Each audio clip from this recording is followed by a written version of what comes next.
Nous cherchons donc à comprendre dans quelle mesure le concept de démocratie absolue, tiré d'une lecture de Spinoza, tel que le commente par exemple Charles Ramond, comment ce concept d'une démocratie absolue peut être utile à la compréhension du modèle socialiste de la démocratie, du modèle de la démocratie à la chinoise.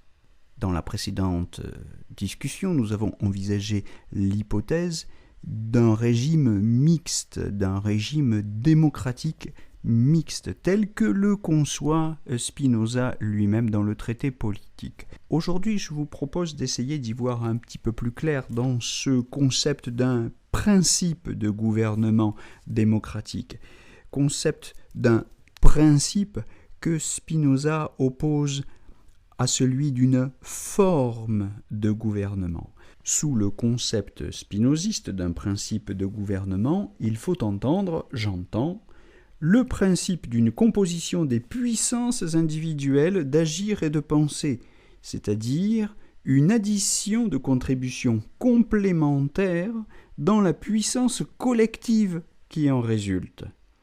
Alors, j'oppose Spinoza à Machiavel comme penseur du pouvoir, j'en ai déjà longuement parlé, c'est-à-dire comme penseur des moyens de contraindre, Machiavel, penseur des moyens de contraindre ou d'empêcher, et d'une idée de la politique, au fond circonscrite au modèle de la lutte, que ce soit celle de l'acquisition des moyens hégémoniques dans Le Prince ou celle d'un équilibre républicain des forces dans les discours.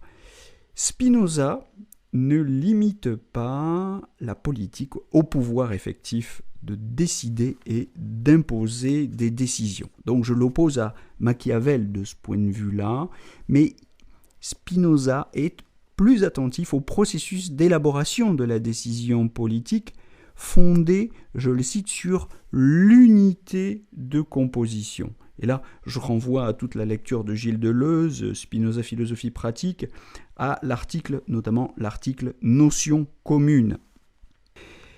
Unité de composition dont la formation dépend du deuxième genre de connaissance chez Spinoza, c'est-à-dire la recherche rationnelle des notions communes.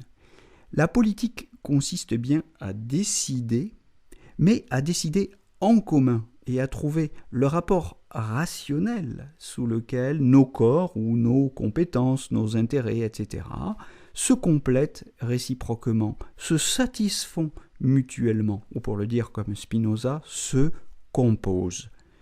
La politique consiste à faire œuvre raisonnable commune. Tel me semble donc être, au fond, le communisme rationnel de Spinoza.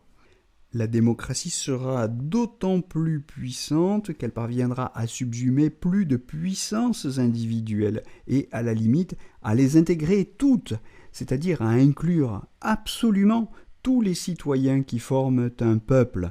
C'est pourquoi on peut penser l'idéal spinoziste de la politique comme un idéal démocratique d'inclusivité maximale. C'est pourquoi j'ai pu parler ailleurs d'absolutisme en un sens, où ici nous parlons de démocratie absolue. Nous suivons ici, et je suivrai ici les conclusions de Léo-Strauss qui définit la démocratie spinoziste comme, je le cite, le régime de la plus large contribution et donc de la plus haute puissance possible. De la sorte, la contradiction de l'intérêt particulier ou des intérêts particuliers, on peut penser pour la Chine aux intérêts de certaines dissidences tibétaines, hongkongaises, taïwanaises, ouïghours. La contradiction entre ces intérêts particuliers donc et l'intérêt général disparaît. L'intérêt général absorbant, intégrant, incluant ces intérêts particuliers, se concevant comme la satisfaction inclusive de ces intérêts particuliers, du moins en théorie ou du point de vue de la cohérence formelle de la doctrine Xi, car en pratique, dans les faits, il faut reconnaître que les 5 poisons, c'est-à-dire Hong Kong, Taïwan, Xinjiang, les groupuscules Falun Gong, etc., c'est-à-dire les fractions non consentantes à l'orientation dominante de l'intérêt général, pose le problème de la part d'intérêts particuliers qui restent éventuellement insolubles dans l'intérêt général.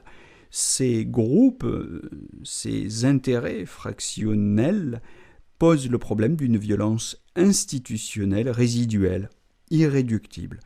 Ce problème est-il simplement minimisé par les tenants de l'autorité qui survalorisent l'unité, ou est-il exagéré par ses adversaires, c'est-à-dire par ses intérêts particuliers, au nom d'une doctrine concurrente de la liberté ? Point d'interrogation. Minimiser et exagérer sont deux verbes exprimant des présupposés axiologiques que, pour ma part, je refuse de valider, je n'ai pas à prendre parti, que je me contente simplement de décrire sans les départager, au nom, évidemment, de mon intérêt particulier, mon intérêt méthodologique, mon intérêt philosophique ici, que je définis comme perspectiviste. Il est donc loin d'être sûr que, dans le cadre des contestations contre le régime de Pékin, notre penseur hollandais de la liberté, je veux dire Spinoza, qui avait cependant participé à une manifestation pour dénoncer les ultimi barbarorum, eût pris le parti de tous les manifestants. Je fais ici, courte parenthèse, référence à la manifestation en faveur des frères De Witt, pour lesquels Spinoza avait consenti à manifester. Chose rare, absolument rare, et je crois pour l'époque, et pour Spinoza lui-même. Enfin bref, relire Spinoza pour méditer sur le socialisme chinois, c'est oser rappeler que dans son plaidoyer pour l'obéissance, au chapitre 16 du traité théologico-politique, il va jusqu'à justifier une obéissance, je cite, « sans réserve » à la décision et au commandement d'autrui. Vous trouvez ça donc au chapitre 16, à la page 517 de la traduction Puf Épiméthée. Et cela même, ajoute-t-il explicitement, si ces commandements étaient absurdes. On voit que Spinoza est loin d'être un séditieux, c'est un légaliste, et même un légaliste radical.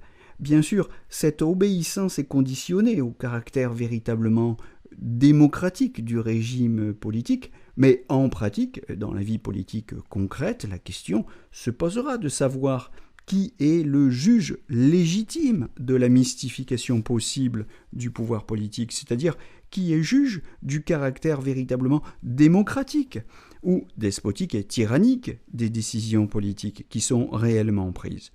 La question ne se pose pas avec la même clarté et simplicité sur le plan philosophique et dans le champ des sciences politiques, si vous voulez, ou concrètement dans la théorie d'un côté et dans la pratique de l'autre. Disons mieux, la doctrine de l'obéissance, par laquelle Spinoza résout le problème de l'autorité démocratique absolue sur un plan philosophique, peut apparaître comme une insupportable provocation aux politologues qui la transposent à la question du traitement des 5 poisons, c'est-à-dire Taïwan, Hong Kong, Falun Gong, etc., traitement de la question de ces 5 poisons par les autorités chinoises. Quant à moi, je ne dis pas que Spinoza permet de trancher ces polémiques, parce que je ne veux pas instrumentaliser Spinoza à des fins de légitimation morale ou politique. J'ai suffisamment dit que mon objectif était descriptif et non pas prescriptif.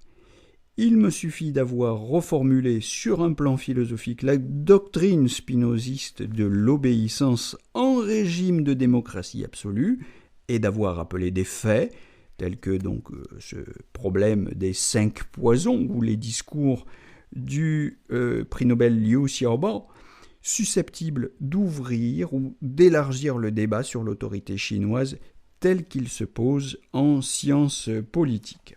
Et pour ce qui est des partis pris de ces politologues sur ces questions de pratique politique, je renvoie aux travaux de John Garrick et Yang Chang Bennett, que j'ai déjà cités plusieurs fois, où je renvoie aussi au travail de David Unbai et à ses positions férocement anti-chinoises et à bien d'autres. Sur ce plan, il s'agit généralement pour eux de déterminer si, du côté de l'autorité publique, des mesures politiques ont pu être prises contre les intérêts fondamentaux du peuple, en tant que peuple, comme le considèrent donc ces auteurs, ou si ce sont des mesures prises contre des fractions criminelles, séditieuses, voire terroristes, pour ce qui est des groupuscules du MITO, du mouvement islamique du Turkestan oriental, dans le Xinjiang, pour ce qui est de la question ouïghour.